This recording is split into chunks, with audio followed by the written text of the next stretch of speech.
Encore considérée comme masculine sur le papier, mais en réalité libérée du genre pour des raisons pratiques et commerciales, la Fashion Week de Paris, qui s'est terminée dimanche, a dépassé toute notion binaire et a mélangé sans complexe les créations pour hommes et femmes sur ses podiums.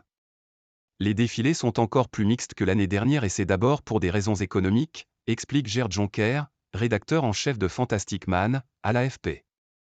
Cela coûte très cher de créer un défilé, alors autant mettre 2 collections dedans, ajoute cet observateur de la mode masculine depuis 24 ans.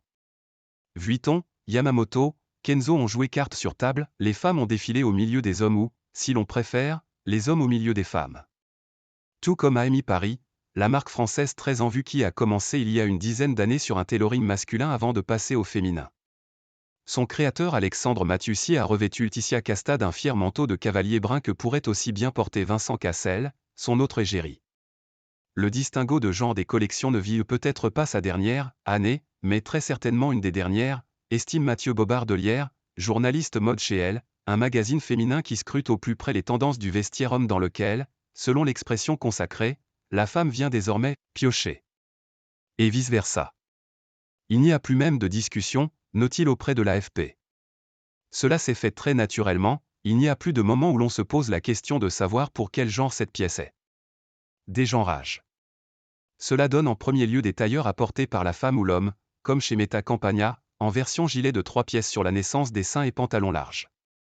Pour l'hiver, il y avait aussi des gabardines et des cabans indéniablement unisexes et de l'accessoire, du sac à main au grand pochon de week-end, qui passe sans embâche de monsieur à madame.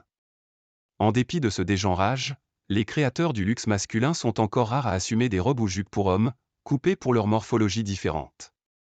Et la résistance s'est fait d'autant plus remarquer lors de cette saison parisienne chez certaines grandes maisons comme Dior, malgré l'esthétique ballet, ou chez Eddad Idriss, l'anversois Dries Van Noten, 65 ans. Un beau. Sur les tapis rouges, les icônes de la nouvelle masculinité, y compris des hommes hétérosexuels et cisgenres, s'ouvrent aussi à la fluidité pour leur tenue de gala, plus flamboyante, sexy, pailletée, strassée, à l'instar des hauts du défilé Balmain. Ils osent, comme Timothée Chalamet, qui a tenté le dos nu à la Mostra de Venise en 2022, peu après la remarquée jupe de Brad Pitt à une première.